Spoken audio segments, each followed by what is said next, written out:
que ce matin, on puisse commencer à ouvrir nos cœurs à Dieu et qu'on puisse faire vraiment la réunion ensemble comme une seule église. Et non pas simplement des spectateurs avec... Parce que là, on peut regarder, on dira « Waouh, la chorale ce matin, ça va pas être terrible. » Il y a une personne, deux. Amen. Mais je pense qu'on n'est pas venu chercher une belle chorale ce matin. Ce matin, on est venu avec un désir dans notre cœur, qui est Seigneur, je prends ma matinée pour toi, Seigneur. Simplement pour commencer à le remercier. Dire, Seigneur, c'est pour toi et je viens. S'il y a une belle chorale, tant mieux. Mais Seigneur, je viens premièrement, Seigneur, pour réjouir ton cœur. Pour Seigneur te dire, Seigneur, je t'aime.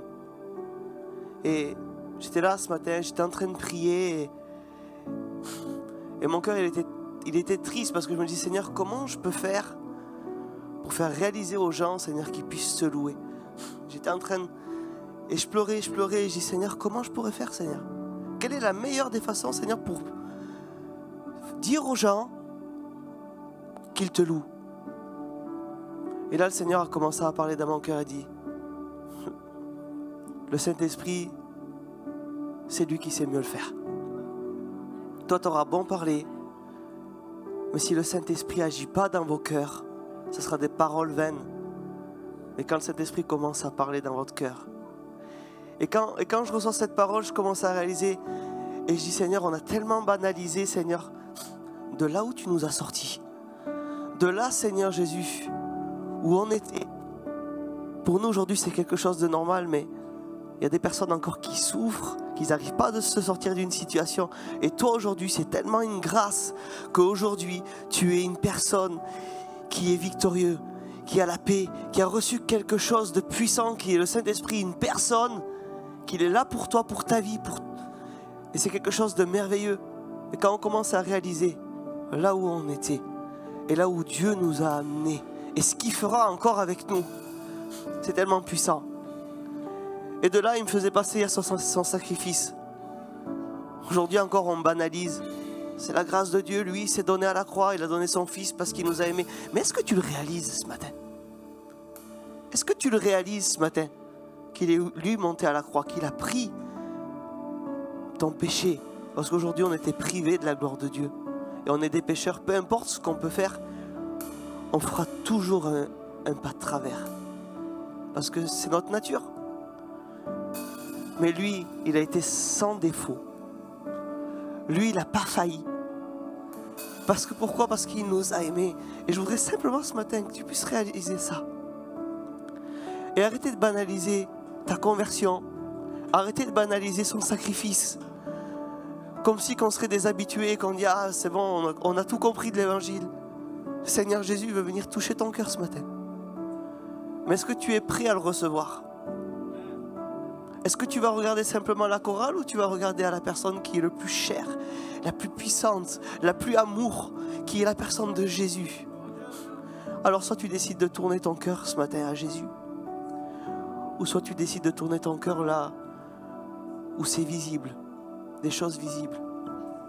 Moi ce matin je veux donner ma matinée à Jésus et commencer à réaliser que tu es puissant, Seigneur.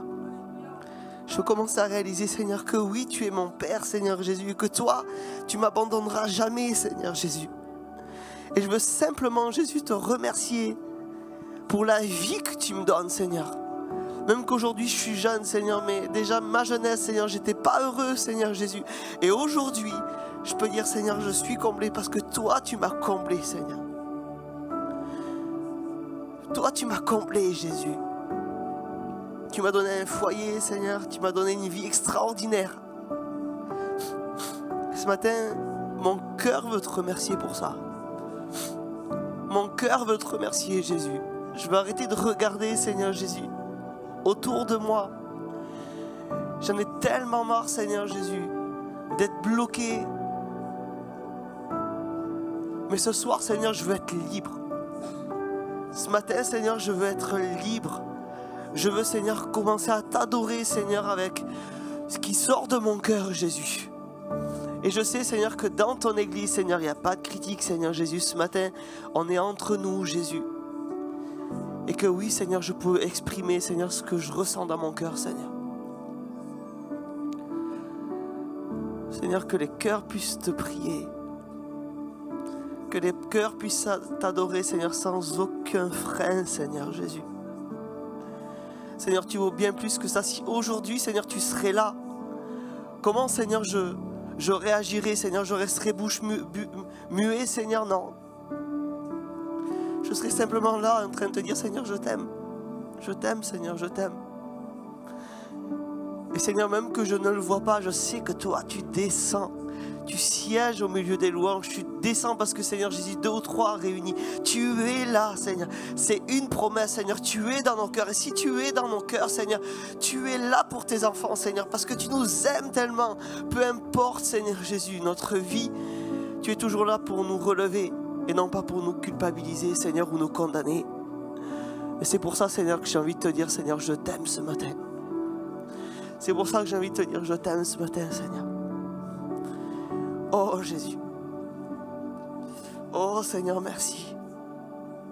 Merci pour ton amour. Merci parce que tu es là. Merci parce que tu es là. Merci parce qu'un jour, tu as transformé ma vie. Tu as transformé ma vie, mon cœur, mon état d'esprit, Seigneur. La personne que j'étais, Seigneur Jésus. Et il n'y a que toi, Seigneur, qui peut faire ça. Il n'y a que toi qui peux faire ça, Seigneur. Oh, Jésus. Oh, Seigneur. Oh, tu es tellement merveilleux, Jésus. Tu es tellement merveilleux, Jésus.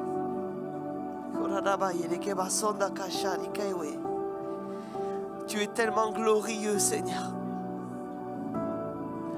Oui, je réalise là où tu m'as sorti, Seigneur.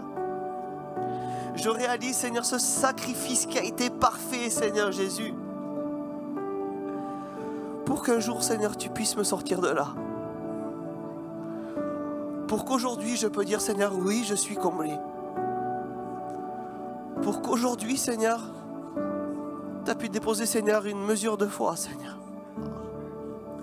Et qu'aujourd'hui, Seigneur, oui, ma foi peut déplacer des montagnes. Parce qu'aujourd'hui, oui, Seigneur, nous avons la liberté de pouvoir te prier, la liberté de, Seigneur, de pouvoir t'élever. Seigneur, parce que tu es une personne qui est vivante. Et tu n'es pas mort, toi tu es ressuscité, Seigneur Jésus. La mort n'a pas voulu de toi, Seigneur Jésus. Tu es ressuscité, mais pourquoi, Seigneur? Pour moi, Seigneur. Pour nous, Jésus.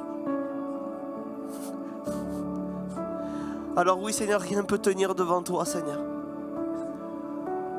Tout ce qui pourrait nous accabler, Seigneur, ne peut tenir devant ton amour, Jésus. Alléluia. Oh, alléluia. Toute arme, Seigneur, forgée contre nous est nulle et sans effet. Parce que tu es celui, Seigneur Jésus, qui est le plus puissant, Seigneur. Et qui est capable, Seigneur, et qui a eu la capacité, Seigneur, d'écraser la tête du serpent, Seigneur. Et nous sommes aujourd'hui enfants de Dieu. Et nous sommes en capacité aussi, Seigneur, de faire des œuvres plus grandes que toi. Et nous sommes en capacité, Seigneur, de pouvoir écraser, nous aussi, Seigneur, la tête du serpent, Seigneur. Alors peu importe le problème, peu importe, Seigneur, ce qui nous tient. Oui, nous sommes enfants de Dieu et nous voulons se positionner en tant qu'enfants de Dieu, héritiers, Seigneur, de ce que tu nous as donné, Seigneur Jésus. Je veux réaliser ça, Seigneur. Je veux réaliser cela ce matin, Seigneur. Que ta présence, Seigneur, puisse toucher les cœurs, Jésus. Que ta présence, Seigneur, vienne envahir leur vie.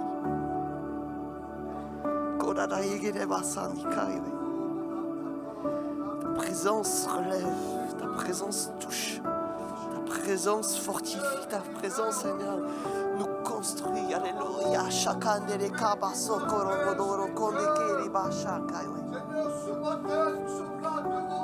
Alléluia. Alléluia. Alléluia.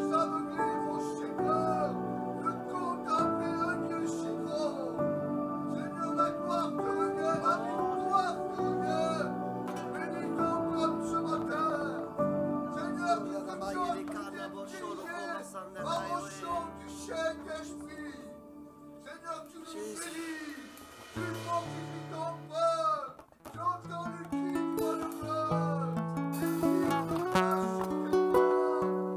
Alléluia.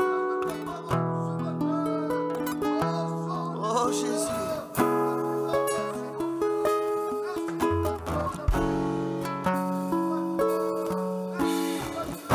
Est-ce qu'il y a des adorateurs ce matin? Alors commence à l'élever. Commence à l'élever Jésus. Alléluia, alléluia, alléluia. Shalila Baba, ouais. Alléluia. Oh, est-ce qu'il y a des adorateurs ce matin pour Jésus? Jésus, tu es là. Jésus. Oh, alléluia.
Son cœur, alléluia.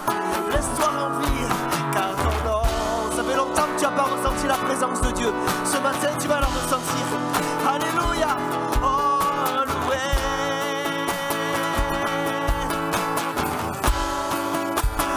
Louange à ton nom, Seigneur. Louange à ton nom.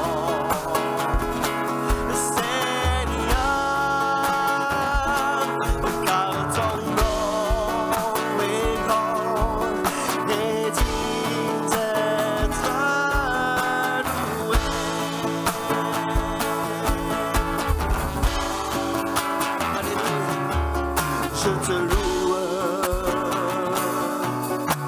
Seigneur Jésus, je te loue,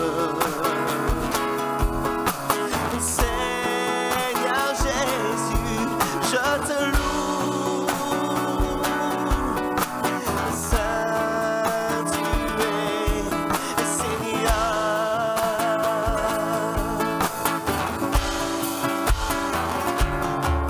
Je te loue, Seigneur Jésus, je te loue, Seigneur Jésus, je te loue,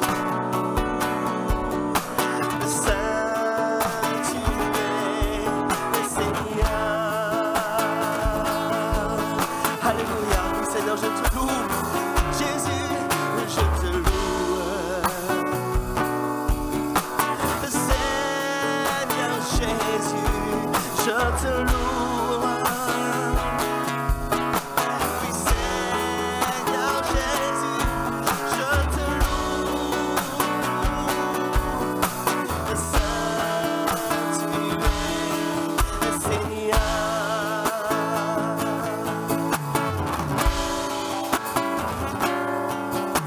Écoute, si tu crois que Jésus est tout près de toi, il suffit de lui parler, il t'écoutera. Il suffit de demander, il te donnera.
Seigneur, louange à ton nom.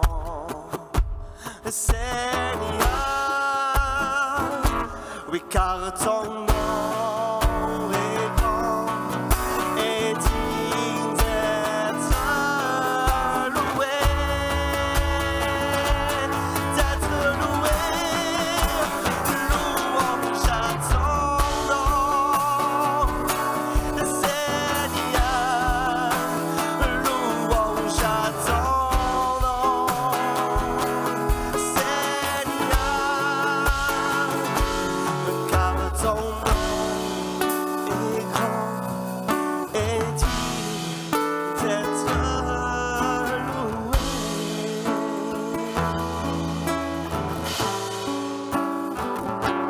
Car ton nom est grand et digne d'être loué. Alors on va rester dans la présence de Dieu. Ceux qui sont désignés puissent venir. Ceux qui sont baptisés puissent rester debout par immersion. Alléluia. On va continuer à louer le Seigneur. Alléluia. Vous voulez louer le Seigneur ce matin? Alléluia Jésus. Oh, merci pour ta présence Seigneur. Merci Seigneur parce qu'un jour tu es venu me chercher Seigneur Jésus. Et tu as fait de moi Seigneur. Alléluia, une personne merveilleuse. Une harmonie Jésus. Alléluia. Merci Jésus pour ta grâce. Alléluia. Alléluia. Merci Seigneur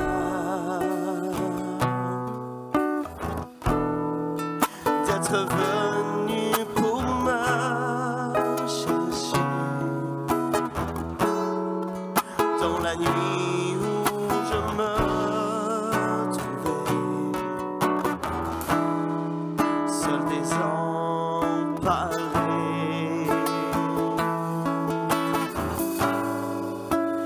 Merci Seigneur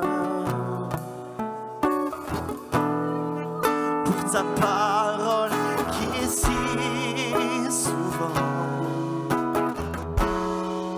me fortifie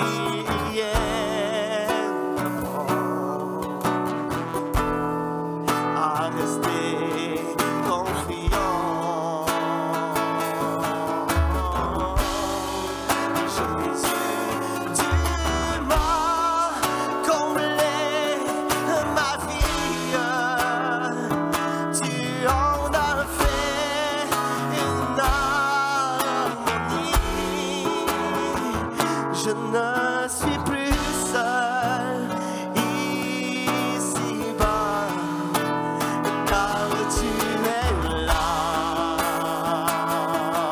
Oh Jésus, tu remplis. Jésus, tu m'as rempli de bonheur et ta joie inonde mon cœur. Tu m'as libéré, pardonné. Alléluia. Jésus a transformé ma vie. Tu en as fait une harmonie. Je ne suis plus seul ici-bas, car tu es là. Jésus, tu me remplis de bonheur et ta joie inonde mon cœur. Tu m'as libéré, pardonné. Alléluia. Commence à réaliser son sacrifice. Oui, il est venu pour toi. Alléluia. On va chanter ce chant qui parle, alléluia, de son sacrifice. Alléluia. Il est venu. Et là, tendu ses mains d'amour. Jésus, Jésus est là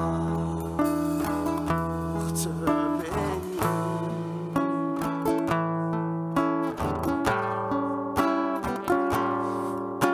Mais quand je pense à lui, ce qu'il a fait pour moi, il a donné sa vie sur une croix. Alléluia, tu mérites nos alléluia, Seigneur. Oh, yeah. Alléluia.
Il t'aime, oh oui Jésus, comme il t'aime tant.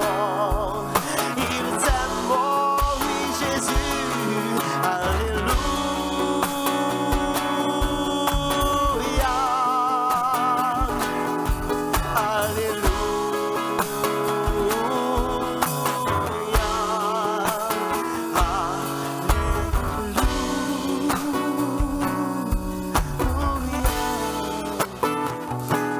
Jésus. Alors maintenant j'ai dit comme il t'aime tant, mais là tu commences à réaliser son amour. Et tu vas réaliser, tu vas dire comme il m'aime tant. Il m'aime, oh oui oui Jésus, comme il m'aime tant. Il m'aime, oh oui Jésus, alléluia.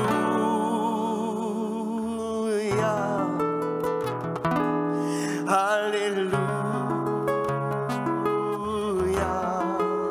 alléluia.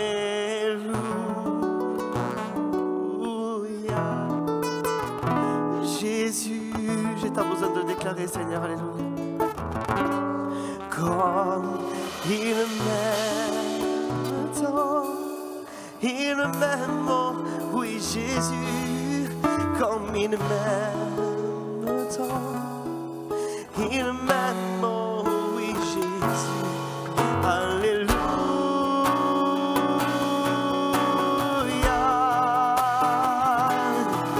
alléluia,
On peut acclamer le Seigneur ensemble.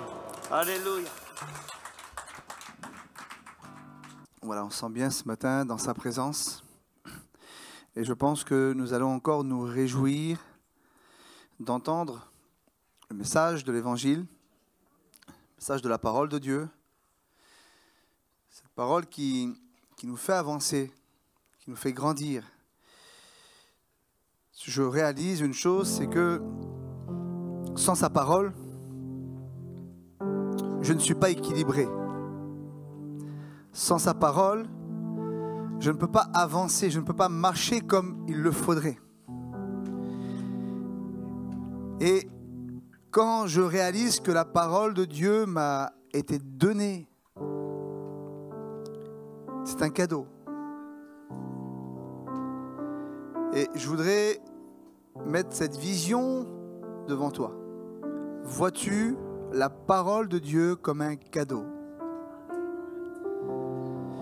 Il y a des personnes qui voient la parole de Dieu comme un sens interdit, qui voient la parole de Dieu comme quelque chose qui est, ou des fois, des saisons où on n'a pas envie de s'approcher pour certaines raisons.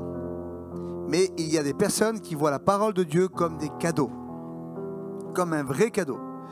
Et ce qui est intéressant quand j'ai cette vision de la parole de Dieu comme un cadeau qui m'a été donné par Dieu, moi je ne suis pas fou. Quand on me fait un cadeau, je le prends. Quand on me fait un cadeau, je le saisis. Parce que je veux voir ce qu'il y a à l'intérieur. Et la parole de Dieu est tellement profonde, la parole de Dieu est tellement riche, que je suis toujours émerveillé de savoir ce qu'il y a en réserve pour moi. Amen.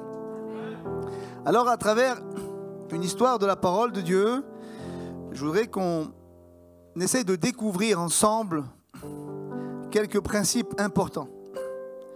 Je voudrais vous parler des noces de Cana. Alors, je ne sais pas où ça va nous amener vraiment, mais je voudrais vraiment laisser le Saint-Esprit nous diriger. Et je voudrais qu'on puisse commencer par lire cette histoire. Ça se trouve dans l'évangile de Jean, chapitre 2, et à partir du verset 1er. 3 jours après, lieu des noces à Cana en Galilée, la mère de Jésus était là, et Jésus fut aussi invité aux noces avec ses disciples. Le vin ayant manqué, la mère de Jésus lui dit « Ils n'ont plus de vin. » Jésus lui répondit « Femme, qu'y a-t-il entre toi et moi? Mon heure n'est pas encore venue. » Sa mère dit au serviteur « Faites tout ce qu'il vous dira. » Or, il y avait là 6 vases de pierre destinés aux purifications des Juifs et contenant chacun 2 ou 3 mesures. Jésus leur dit « Remplissez d'eau ces vases. » Et ils les remplirent jusqu'au bord. Puisez maintenant, leur dit-il, et portez-en à l'ordonnateur du repas.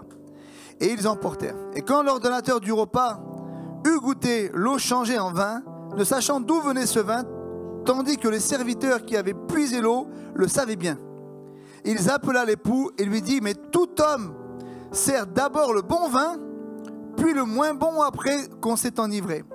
Toi, tu as gardé le bon vin jusqu'à présent, tel fut à Cana en Galilée, le premier des miracles que Jésus fit. Et il manifesta sa gloire, et ses disciples crurent en lui. Après cela, il descendit à Capernaum avec sa mère, ses frères, ses disciples, et ils n'y demeurèrent que peu de jours. Amen. On comprend dans cette histoire qu'il y a une fête. Il y a un mariage. Et dans ce mariage, il faut que le vin soit à l'honneur, que le vin coule. C'est quelque chose d'indispensable. Le vin doit être absolument dans le mariage. C'est impossible sinon. À ce moment-là, on s'aperçoit quand même que le miracle va être opéré, l'eau va être changée en vin. Il y a un miracle qui se fait. Et vous savez, à travers cette histoire, on comprend que Jésus veut nous démontrer de quelle manière l'Église doit vivre sa relation avec lui. Et déjà, on comprend dans les détails, parce que chaque détail est important. Est-ce que vous croyez que chaque détail est important? Amen. Au départ, il nous dit 3 jours après. 3 jours après quoi? Qu'est-ce que Jésus faisait 3 jours avant? C'est le départ de son ministère. Son ministère est enclenché, il démarre. Et ces 3 jours avant, c'est le jour où il choisit ses disciples, le jour où il fait la rencontre de Nathanaël, cet homme qui était sous le figuier, où Jésus va lui dire « Je t'ai vu déjà quand tu étais sous le figuier, je te connaissais déjà. » Donc à ce moment-là, 3 jours après, c'est 3 jours après un départ, quelque chose qui commence. Et vous savez, je sais une chose, c'est que le Seigneur ne fait rien par hasard. Est-ce que vous avez vu Jésus dans la parole de Dieu faire des choses, aller dans des endroits ou dire quelque chose par hasard? Non. Il y a toujours un but, il y a toujours une direction. Et je crois qu'à ce moment-là, il veut amener ses disciples à cet endroit à Cana parce qu'il veut les enseigner. C'est le départ, c'est le démarrage et il veut qu'ils démarrent bien. Il faut comprendre que ces personnes-là étaient des religieux. Ils avaient une relation avec Dieu peut-être éloignée d'une autre manière, mais ils avaient une notion de croire en Dieu, de marcher avec Dieu. Et je crois qu'à ce moment-là, Jésus veut changer, veut casser la façon de fonctionner, la façon de marcher avec Dieu. Il veut leur démontrer qu'il y a autre chose. Il veut leur montrer qu'il y aura un impact bien plus profond, bien plus grand qu'ils peuvent imaginer. Et je crois que tout cela est dans le plan que le Seigneur organise afin d'opérer quelque part une formation dans leur cœur, dans le cœur des disciples. Jésus veut vraiment que leur relation ne soit pas la même. Et ça, c'est depuis le commencement. Quand Jésus vient, il veut, il désire que la relation que l'homme ait avec lui, elle ne soit pas religieuse. Que ce soit une relation de cœur. Donc, la Bible nous dit une chose, c'est qu'ils sont invités. Jésus est invité aux noces de Cana. Et tout de suite, je voudrais te poser cette question à toi-même.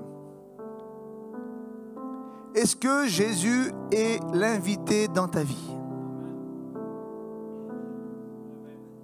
La Bible est claire. Jésus a été invité aux noces.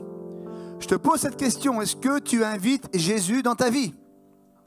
Alors tu vas me dire, mais j'ai accepté le Seigneur. Non, mais ce n'est pas ça que je te parle. Je ne suis pas en train de te dire de l'accepter. Tu l'as accepté, c'est bien. Je te parle de l'inviter. Vous savez, j'ai un copain qui dit ça souvent. Il disait que Jésus est un gentleman. Ça veut dire qu'il ne s'oblige pas, il ne te force pas, il ne s'impose pas. Ça veut dire que Jésus va prendre la place que tu lui donnes. D'accord? Le niveau, le degré de place que tu donnes à Jésus, c'est le niveau qu'il prendra. C'est pour ça qu'aujourd'hui, la question que je te pose, c'est est-ce que tu as invité Jésus dans tous les domaines de ta vie? Est-ce que Jésus est invité dans les fêtes de ta vie? Est-ce que Jésus est invité dans les tristesses, dans les problèmes, dans les difficultés, dans toutes les situations de ta vie? Est-ce que Jésus y est l'invité principal? Vous savez, il y a des questions qu'il faut se poser et qui sont importantes. La parole de Dieu, je vous l'ai dit, elle est profonde. Vous vous êtes posé la question, pourquoi ils ont invité Jésus? Jésus n'avait fait aucun miracle. Zéro. Donc, je vous l'assure qu'ils n'ont pas invité Jésus pour un miracle.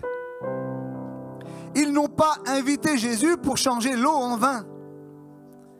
Cela me laisse penser, et ça c'est mon idée, c'est mon cœur, mon interprétation, qu'ils avaient simplement envie d'être avec Jésus. Ils avaient envie d'être avec lui. Ils avaient envie d'être dans sa présence. Vous voyez? Et ça fait une différence. On est en train de démontrer que l'Église doit marcher avec Dieu dans un mariage, une fête, qu'elle doit célébrer avec joie.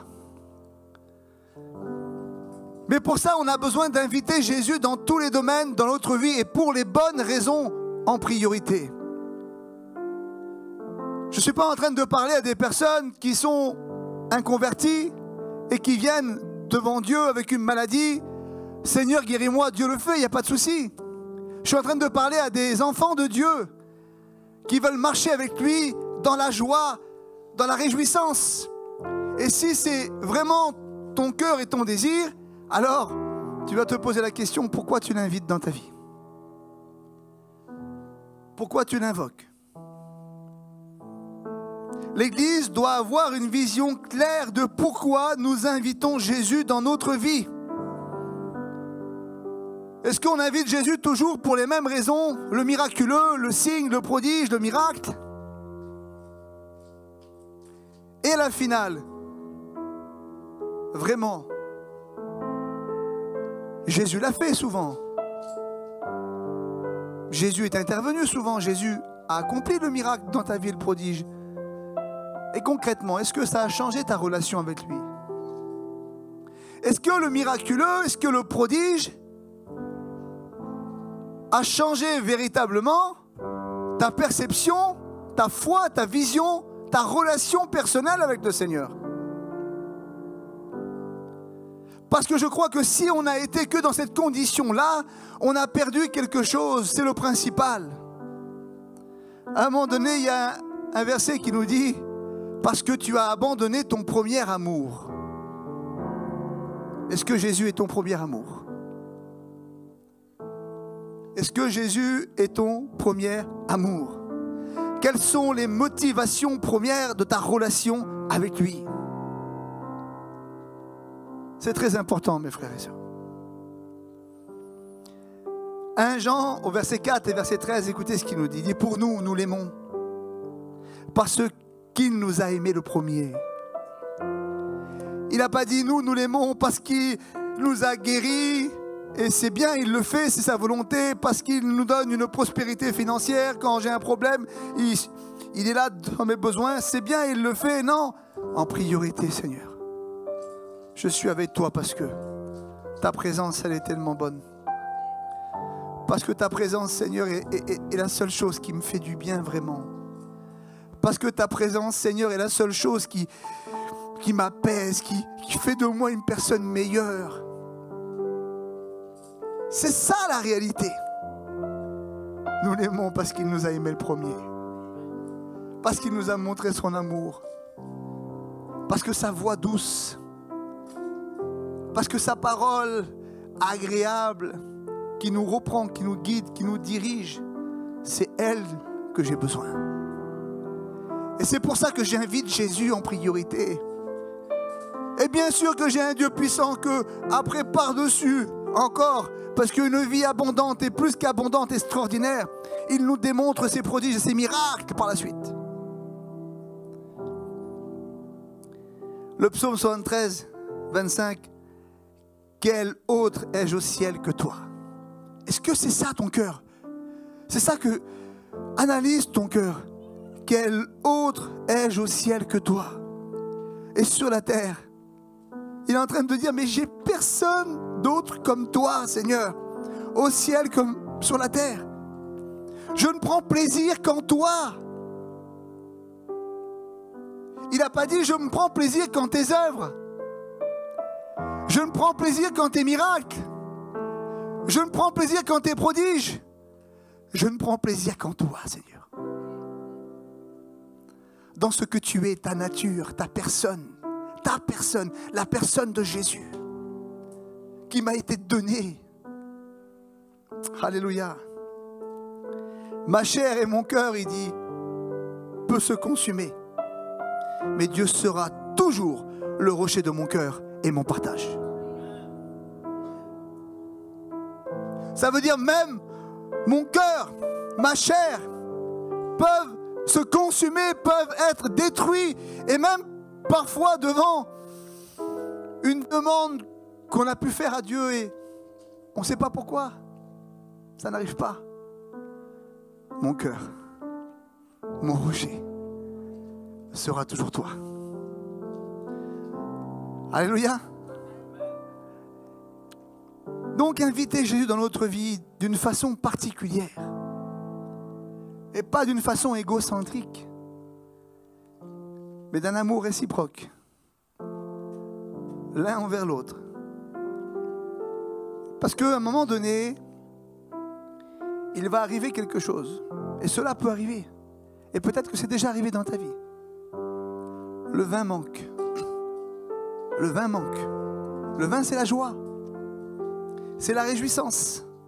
C'est la fête. Est-ce que vous comprenez ce que je suis en train de vous dire?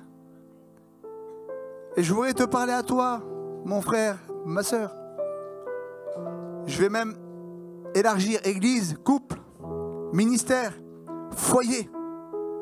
Est-ce que dans ta vie aujourd'hui, il ne manquerait-il pas du vin? Est-ce que dans ta vie, il ne manquerait-il pas de joie, de réjouissance? Je voudrais parler à ton cœur. Est-ce qu'il serait possible aujourd'hui d'être chrétien et de plus avoir la joie de suivre le Maître? D'avoir même parfois comme un goût amer dans notre vie chrétienne? Ça veut dire on suit Jésus, on marche avec Jésus, mais on est fatigué, on est chargé, on est découragé, il n'y a plus ce goût, on n'a plus envie. C'est quelque part comme si que on se force à faire quelque chose parce qu'il y a quelque chose qui manque dans notre vie et c'est la joie du Seigneur. Il manque le vin. Combien de gens avec qui j'ai parlé qui ont osé me dire je n'ai plus de joie avec Dieu, je ne comprends pas ce qui se passe. Le vin manque. Posons-nous des bonnes questions. Comment le vin peut-il manquer quand nous marchons avec Dieu? La volonté de Dieu, c'est que tu marches avec joie, avec allégresse, avec réjouissance. Mais quand le vin manque, et qu'on voit des chrétiens, des chrétiennes, en dépression. J'ai dit cela hier. J'ai parlé avec un pasteur qui est venu prêcher chez nous. Il m'a dit, James, il y a un truc qui m'a marqué. Il dit, chez vous, il dit, c'est le nombre de gens pour qui j'ai prié et à qui j'ai parlé qui m'ont dit, je vis une dépression. Je vis une dépression. Est-ce que on peut être avec Jésus et se laisser tellement atteindre de vivre des dépressions, avoir une tristesse qui est attachée sur ta vie, où tu te lèves le matin et tu ne sais pas pourquoi?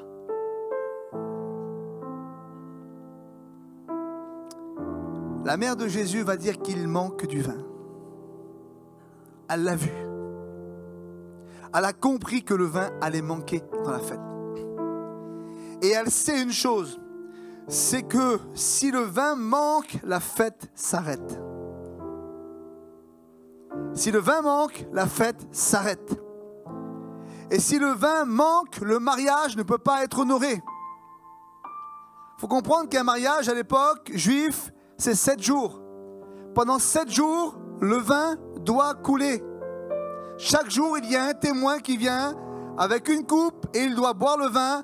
Et chaque jour, un témoin honore la célébration. Et si ça ne va pas jusqu'au bout, alors le mariage est interrompu. Et je voudrais vous dire, mes frères et sœurs, c'est que le jour où Christ est mort sur la croix, qu'il est ressuscité, il a pourvu au vin en abondance. Et je voudrais vous dire que c'était pour que le mariage soit célébré jusqu'à ce qu'il revienne. Il a pourvu. Et à travers ce que le Seigneur veut nous enseigner, on a besoin de comprendre certaines réalités qui sont très importantes. Il n'a pas appelé l'Église à vivre une relation éloignée. Parce que tu peux avoir invité Jésus dans ta vie et avoir une relation de proximité avec lui. Et ça, c'est l'une des caractéristiques des gens qui ne vivent pas de joie vraiment dans leur cœur. C'est parce qu'ils vivent une relation de proximité assez éloignée quand même. De réunion. Je viens prier quand je suis à la réunion. Je viens prier quand il y a une circonstance, quand il y a un temps. Mais je n'ai pas véritablement cet engagement à être proche constamment de lui. Constamment de lui. Parce que l'essence, la source de ma joie, c'est lui. Il faut réaliser que si je suis éloigné de lui, je suis éloigné de la joie.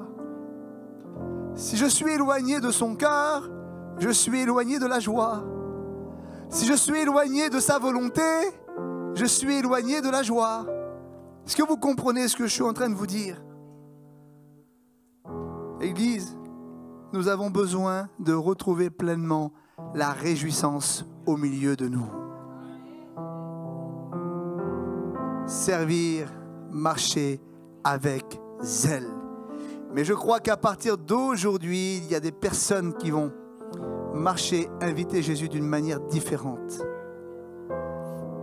Ce verset qui est merveilleux, qui dit que la joie du Seigneur est la force de ma vie. La joie du Seigneur est la force de ma vie. Combien de fois il te manque peut-être des forces? C'est sa joie. Il te manque des forces? Réclame sa joie. Demande-lui cette joie. L'Église a trop longtemps marché comme une armée froide, comme obligée. L'Église n'a pas été conçue pour ça. L'Église est conçue pour marcher par amour. L'Église est conçue pour marcher par conviction, par force, par autorité. Mais l'Église n'est pas obligée de suivre Jésus. L'Église a un désir ardent de suivre le bien-aimé. Et quelle grâce quand dans ta vie, ce n'est plus quelque chose qui te force, qui te pousse, mais c'est un désir qui est quotidien. Tu te lèves le matin, Seigneur, j'ai besoin de te prier, j'ai besoin de te louer, j'ai besoin de te parler, j'ai besoin de marcher avec toi, j'ai besoin de toi. C'est plus la même relation, hein. C'est plus je suis fatigué, je suis chargé, je vais arrêter, je pense que je vais abandonner. Non. C'est parce que l'Église veut marcher par ses propres forces. Alors que l'Église est appelée à marcher par ses forces à lui. Et ça fait une grande différence. Alors, on a besoin, Église de Dieu, de lui faire confiance. Amen. On a besoin de lui faire confiance. Faire confiance à Dieu. Fermez vos yeux une petite seconde, allez. Et soyez honnêtes, hein, d'accord? Fermez vos yeux. Voilà, réfléchissez bien. Et je vous pose cette question. Faites-vous confiance à Jésus? Réfléchissez 1 jour en arrière, 3 jours en arrière, 7 jours, 1 mois. Alors, je pense que je peux m'arrêter là. Avez-vous fait confiance à Jésus? Est-ce que quand il vous parle, quand il vous guide, quand il vous dirige, est-ce que sa parole est une parole sûre pour vous? Avez-vous l'assurance? Avez-vous confiance en lui? Parce que ça, c'est important. Quand tu n'as pas confiance en Dieu, tu marches sur des œufs. Quelque part, est-ce qu'il va le faire? Est-ce qu'il est là? Est-ce qu'il n'est pas là? Est-ce que c'est sa volonté? Est-ce que c'est comme ça? En fait, l'Église est dans le brouillard parfois. Mais ce n'est pas ce que Dieu veut, parce que la volonté de Dieu, elle est très claire. Son esprit est très clair. Ce que Dieu a fait dans ta vie, c'est très clair. C'est nous qui sommes brouillés intérieurement. Mais quand on fait le choix de décider de lui faire confiance entièrement, tout devient clair. Vous voyez? C'est quand on décide de s'appuyer sur nos forces, notre mentalité, notre conviction qui est personnelle, pas de Dieu. C'est là que les choses ne deviennent plus claires. Mais quand on dit Seigneur, à toi appartiennent la force, la gloire, l'honneur, la puissance, tout ce que tu fais pour moi est bon. Toi-même, tu sais ce qui est meilleur pour moi. je te fais confiance. Et on voit à travers ce que Marie est en train de vivre avec Jésus. Marie va dire à Jésus, il demande du vin. Et là, le Seigneur va lui dire quelque chose de particulier quand même. Femme, qu'y a-t-il entre toi et moi? Je ne sais pas si vous aurez osé parler comme ça à votre mère. Mais dans le contexte, c'est quand même particulier. Femme, qu'y a-t-il entre toi et moi? Et je me suis posé la question, j'ai dit, Seigneur, mais pourquoi tu donnes cette réponse? Quelque part, Marie, elle ne fait rien de mal. Elle voit qu'il manque du vin, elle dit, il manque du vin. Mais le Seigneur est en train de recadrer quelque chose de très important. Il est en train de dire en réalité, inviter Jésus, c'est bien, mais ce n'est pas suffisant. Inviter Jésus dans sa vie, c'est bien, mais ça ne suffit pas. Tu dois être d'accord avec lui. Tu dois être d'accord avec Jésus. Et quand Jésus va dire à Marie, qu'y a-t-il entre toi et moi? Dans l'expression grecque, c'est une différence d'opinion. Une opinion différente, un avis différent. Vous allez comprendre. Donc il est en train de dire, Marie, t'es sûr qu'on a la même opinion? T'es vraiment d'accord avec moi? Ou c'est une idée que t'as, que tu veux faire toi, à ton idée? Est-ce que tu es en train de réaliser à qui tu parles? Je me sors de cette autorité filiale, humaine. Aujourd'hui, je ne suis plus sous l'autorité de ma mère, toi le sens, filiale, mais sous l'autorité de mon père. Et la seule chose qui régit ce que je fais, ce n'est pas l'autorité de la terre, mais l'autorité du ciel. Ce n'est pas la volonté humaine, mais la volonté divine. Et il est en train de la recadrer en voulant dire, ce n'est pas à toi de savoir ces choses, c'est moi qui connais mieux que toi. Et Marie, elle comprend. Vous savez pourquoi elle comprend? C'est très simple. Il y a comme une soumission qui se fait. Une soumission volontaire. Et où Marie va dire, j'ai compris. Faites tout ce qu'il vous dira. Faites tout ce qu'il vous dira. Vous comprenez?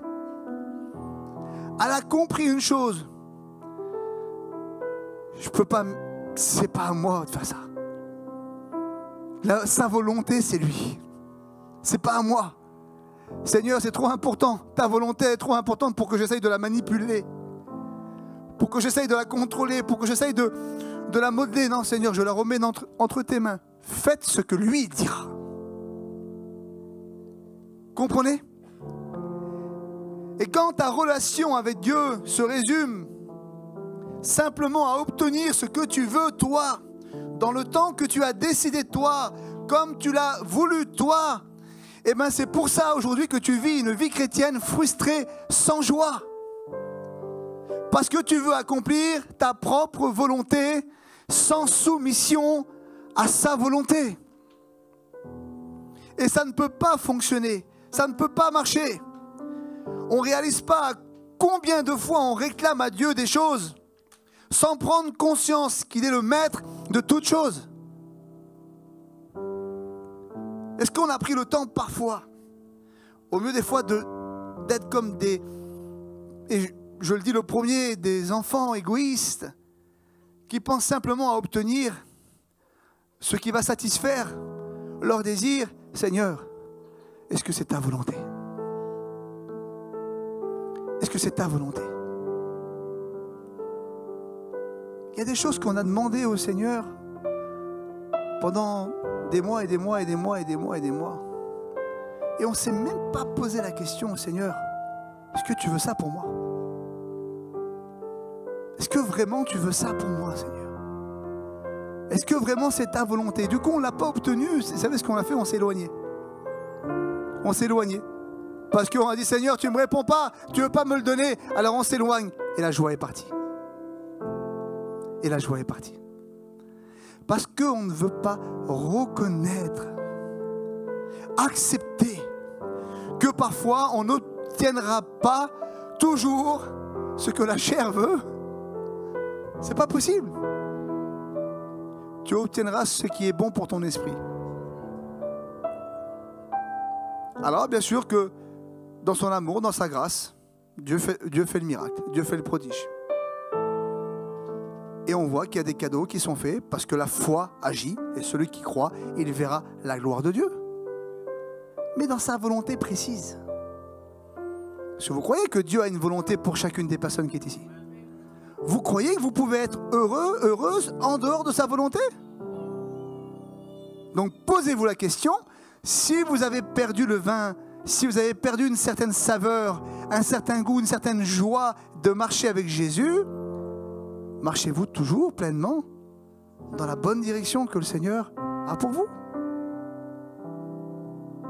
Ou avez pris, ou peut-être des personnes ont pris comme un chemin inverse, contraire, et là on est très fort pour forcer. Seigneur, je vais y arriver. Allez, on y va, un jour. Seigneur dit, assis-toi, repose-toi. Laisse-moi te parler, laisse-moi te dire vraiment ce que tu as besoin. C'est moi qui va te nourrir, c'est moi qui va te donner réellement l'essence même du bonheur dans ta vie avec moi. Amen. Faites tout ce qu'il vous dira. Si seulement on pouvait lui faire confiance, je vous promets que notre vie, elle serait différente dans beaucoup de domaines. Si on lui ferait confiance à 100% dans tous les domaines de notre vie, beaucoup de choses seraient différentes. Alors, moi je voudrais vous dire que pour que l'Église soit dans la joie, la réjouissance, il n'y a pas 50 solutions. Il n'y a qu'un seul nom, c'est Jésus. Une seule vérité, c'est Jésus.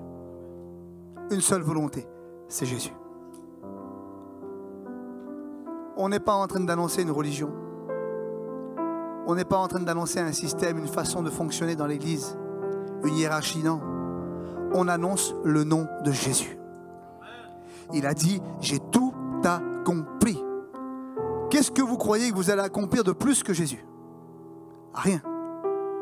Il a tout accompli. Ça veut dire que tout est fait. Le plan, le projet, il est déjà dessiné. Il ne te reste plus qu'à accepter, signer le plan et dire j'accepte le plan. Seigneur, je marche avec toi. Alléluia.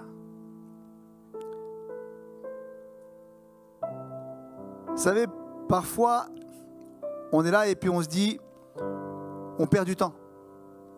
C'est vrai, Jonathan? On se dit, on perd du temps. Mais tu n'iras jamais plus vite en acceptant la volonté de Dieu. Jamais. On croit qu'on perd du temps. Moi, je sais qu'il y a eu des moments dans ma vie où Dieu me demandait, assis-toi. Reste assis, assis-toi. Calme-toi. Et moi, je me disais, mais je vais perdre du temps. Je vais perdre du temps, Seigneur. Mais assis-toi. Si tu continues à rester comme ça, tu vas tout perdre. Tu vas perdre la joie, tu vas perdre le feu qui anime, tu vas le perdre. Assis-toi. Pour le moment, tu as besoin d'être assis là.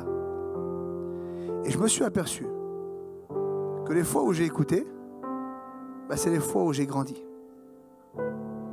Et je vous promets que je n'ai pas perdu de temps, mais au contraire, ça s'est accéléré. Parce que quand tu marches dans la volonté de Dieu, c'est exponentiel. Il y a une accélération qui se fait. Accélération des cadeaux, accélération des bénédictions, accélération des promesses, accélération du plan, accélération de la construction. Tout s'accélère. Tout va plus vite. Toi, tu vas prendre à gauche, à droite, devant, derrière, sur le côté, un rond-point, deux ronds-points. Lui, le Seigneur, il a prévu une ligne droite, directe, où c'est lui qui est l'ordonnateur. C'est lui qui est aux commandes. Alors, bon, je ne vais pas tout dire. Alléluia.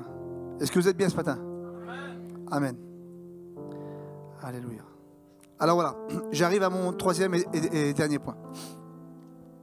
Donc j'ai dit qu'on a besoin d'inviter Jésus à 100%. On a besoin de lui faire confiance, soumission vraiment à sa volonté, à ce qu'il veut lui. Et la troisième chose, c'est laissez-vous transformer. Laissez-vous transformer. Or, il y avait là 6 vases de pierre destinés aux purifications des Juifs. Et contenant chacun d'eux 3 mesures, Jésus leur dit, remplissez d'eau ces vases, et ils les remplirent jusqu'à bord. Puisez maintenant, leur dit-il, et portez-en à l'ordonnateur du repas. Et ils emportèrent, et quand l'ordonnateur du repas l'eut goûté, l'eau changée en vin. Amen. Laissez-vous transformer, laissons-nous transformer. 6 jarres de purification. Il faut que vous réalisez quelque chose de très important. On est à l'époque des sacrificateurs, des scribes, c'est la loi. Et dans ce mariage, dans cette fête, il y a des vases de purification. Ces vases, ils ne sont pas là par hasard. Ils sont là parce que c'est la loi qui leur donnait. C'est la loi qui dit que, en fait, avant le repas, les Juifs allaient plonger leurs mains dans ces vases et ils disaient le nom d'Adonai en disant « Je lève les mains pures devant toi ». Donc c'était vraiment pour un rituel précis de purification. Je ne sais pas si vous réalisez ce que je suis en train de vous dire. C'est comme si que aujourd'hui, on arriverait dans une synagogue et qu'on dirait, allez, prenez les vases de purification, on va prendre la Sainte Seine. Vous imaginez le choc? On se fait jeter dehors. C'est obligé. On se fait jeter dehors. C'est ça que Jésus est en train de faire. Jésus, devant tout le monde, devant tous les Juifs, il est en train de prendre des vases qui sont à l'origine pour la loi et il leur dit, vous allez les remplir d'eau. Et déjà à ce moment-là, le Seigneur commence à opérer une transformation. Déjà le Seigneur commence maintenant à opérer dans leur mentalité une nouvelle façon de fonctionner. Mais on ne comprend plus. Et les disciples, ils devaient être là, mais... Et Nathanaël, mais ça... On ne peut pas faire ça. Si, tu peux le faire. Si, tu vas le faire. Il y a tellement de blocages dans nos vies. Tellement de mentalités. Vous savez, l'évangéliquement, politiquement parlant, il y a des gens, ils ont été élevés depuis qu'ils sont nés. C'est des générations de chrétiens et de chrétiens. Mais je vous promets qu'il y a des générations et des générations de fausses croyances. C'est pas parce que tu as 2-3 générations de chrétiens dans ta famille que tu as 2-3 générations de bonnes croyances. Je vous promets qu'on a tous ici quelque part certaines fausses croyances dans notre vie qui ont besoin d'être bousculées et qui sont des blocages pour nous dans notre vie avec Dieu, dans notre marche avec Dieu. Parce que le Seigneur voudrait tellement qu'on ait une vision claire, élargie et limpide. Donc il veut bousculer notre vie. Mais il faut vouloir, il faut accepter. Allez prendre ces vases et remplis ces vases d'eau devant tout le monde. Et ils vont le faire. Ils vont le faire. Il y a un autre point qui est très important, c'est pourquoi 6 vases? Pourquoi 6 vases? L'évangile de Jean est un évangile qui est symbolique. Beaucoup de symboles, de signes. Et dans la parole de Dieu, on trouve beaucoup de symboles et de signes qui ont des rapports. Et qui sont importants parce que c'est des sens cachés que Dieu veut nous révéler à travers ces symboles-là. Le chiffre 6, c'est le chiffre de l'homme. C'est le chiffre de l'imperfection. Et je me suis dit, mais pourquoi 6? Ça aurait pu être 4, ça aurait pu être 5. Pourquoi 6? Et il y avait cette parole qui venait en moi qui me disait, le chiffre 6, c'est le chiffre de l'homme. Et quelque part, en fait, ça représente ce que l'homme peut faire avec sa capacité. Ce que l'homme est en mesure de faire avec sa propre capacité quand lui, il a le contrôle. Et c'est comme si le Seigneur me disait, regarde, je leur dis, allez, faites ce que vous pouvez. Votre part, vous remplissez ces vases. De toute façon, vous ne serez pas en mesure de faire plus sans moi. Vous ne serez pas en mesure de faire plus sans moi. Il est en train de leur montrer en fait quelque part leurs limites. Il leur montre leurs limites sans lui. Il leur montre leurs limites quand tu n'es pas pleinement confiance en lui, quand tu ne fais pas le choix de te laisser transformer intérieurement dans ta mentalité, dans tes pensées, dans ton cœur, et de croire que Dieu peut être au contrôle de tout. Il est en train de dire, regarde comment que l'homme peut être limité dans la religion. Parce que ce sont les vases de la religion au milieu du mariage. C'est les vases de la religion, c'est ça que ça nous montre. Au milieu du mariage, au milieu de la fête. Et il est en train de dire, ces vases, avec l'homme, ne peuvent rien faire. Mais regardez ce que moi, je vais faire. Et ça fait une grande différence. Jésus changea l'eau en vin. Je ne sais pas si vous réalisez. Jésus changea l'eau en vin. Il n'avait été capable que de mettre que de l'eau à l'intérieur. L'eau, ça n'a pas de goût, ça n'a pas de saveur. Mais Jésus l'a transformé en quelque chose qui a de la saveur, qui a du goût, qui amène de la réjouissance. Et quand tu réalises simplement ce que Jésus a fait, Jésus a pris ce qui était religieux et il l'a transformé. Jésus a pris les vases de la religion et il l'a transformé. Jésus a changé la loi en la grâce. C'est exactement ce qui est en train de se passer. Et ce que le Seigneur voudrait dans cette matinée, peut-être pour une personne ou quelques personnes, je ne sais pas, c'est que peut-être il y a un shift dans ta vie et qu'aujourd'hui tu passes peut-être d'une personne qui avait des blocages, qui avait certains problèmes, à une personne qui a pleinement confiance en Christ et qui dit, Seigneur, change mon eau. Change-moi de l'intérieur, pas de l'extérieur. Change-moi de l'intérieur. Jésus ne nous appelle pas à avoir une vie ordinaire, mais une vie extraordinaire. La Bible nous dit dans Jean 10,10 que le voleur vient pour dérober, égorger et détruire. Mais il nous dit que lui, il veut que ses brebis aient la vie, mais plus que ça, la vie en abondance. Et tu ne peux pas avoir la vie en abondance dans une religiosité. Tu ne peux pas avoir la vie en abondance quand au milieu du mariage, il y a un manque de confiance, il y a de la religiosité et que tu n'invites pas Jésus pleinement dans ta vie, c'est impossible. Voilà pourquoi tu ne vis pas la réjouissance dans ta vie. Voilà pourquoi il manque le vin. Mais le Seigneur aujourd'hui voudrait faire la même chose avec toi ce matin. Spirituellement, il y a un vase qui est devant toi. Spirituellement, il y a un vase qui est devant toi. Et le Seigneur voudrait te dire, si tu remplissais ce vase, avec tes doutes, avec tes peurs, avec tes craintes, avec peut-être tes fausses croyances,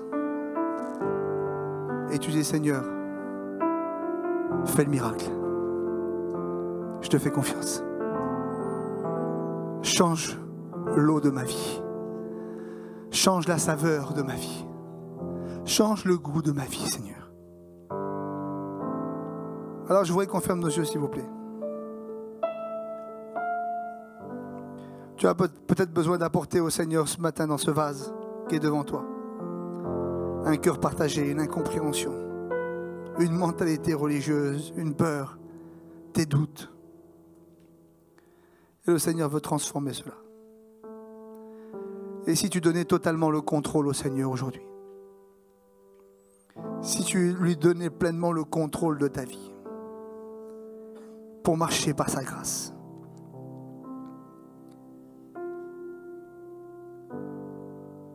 Quand Jésus a dit amener le vin à l'organisateur a été choqué. Parce que le vin était meilleur. Le vin était meilleur. Il a été choqué parce que il n'avait jamais goûté un vin comme cela. Parce que c'était le vin que seul Jésus pouvait donner. C'est la joie que seul Jésus pouvait donner. C'est la réjouissance que seul Jésus pouvait donner.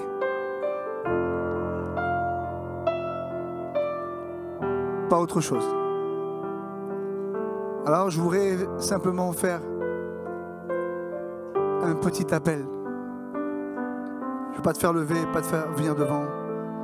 Mais simplement, si tu veux, dans cette matinée, peut-être remplir ce vase et te laisser transformer, retrouver la joie du Seigneur, le goût dans ta vie. Alors tu vas simplement lever ta main à ta place et tu la rebaisses. Le Seigneur vous voit. Le Seigneur vous voit. Alléluia. Alléluia. Alléluia. Église, on va tous se lever ensemble et on va prier ensemble. Alléluia.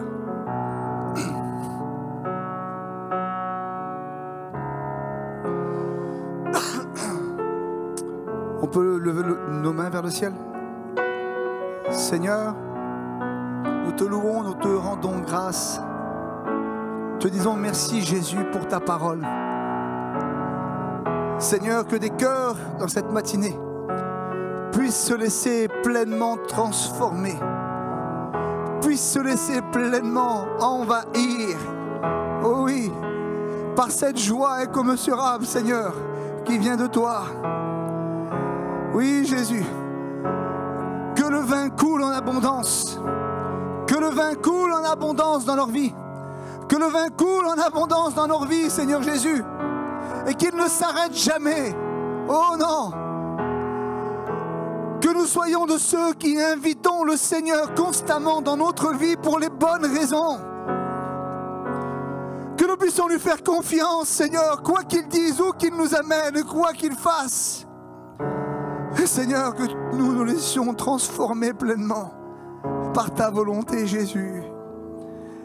Qu'aucun esprit religieux ne puisse, Seigneur, nous atteindre, nous éloigner de ce que toi tu as prévu pour nous, Jésus. Seigneur, je viens briser les chaînes, Seigneur, de la tristesse. Je viens briser les chaînes, Seigneur, du peur, de la peur et du doute, Seigneur Jésus. Que la joie maintenant soit le partage de mes frères et de mes sœurs au nom de Jésus. Au nom de Jésus. Au nom de Jésus. Au nom de Jésus. On peut prier le Seigneur si quelques-uns veulent remercier le Seigneur. Élevez vos voix. Alléluia. Alléluia. Alléluia. Plonge-moi dans ta rivière d'amour. Alléluia. Plonge mon esprit dans les profondeurs de ta joie. Inonde le désert de mon âme par ta douce pluie Du ciel. Alléluia. Plonge-moi dans ta rivière d'amour. Plonge mon esprit dans les profondeurs de ta joie. Inonde le désert de mon âme par ta douce pluie du ciel. Mon âme, Alléluia. On le dit ensemble. en ton ancien envahit.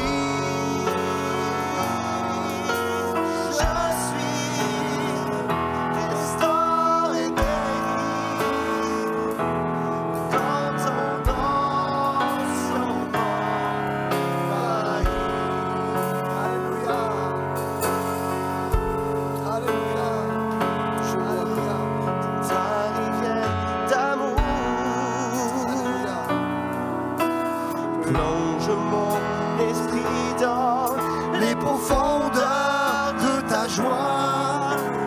Inonde le désert de mon âme par ta douce pluie du ciel. Mon âme est rafraîchie quand ton onction m'envahit. Je suis restauré quand ton Alléluia. Alléluia. Alléluia. Alléluia. Si tu veux prier le Seigneur, tu peux lever ta voix. Alléluia. Alléluia. Alléluia. Tu peux lever ta voix au nom de Jésus. Alléluia. Alléluia. Il y a quelque chose pour toi ce matin au nom de Jésus.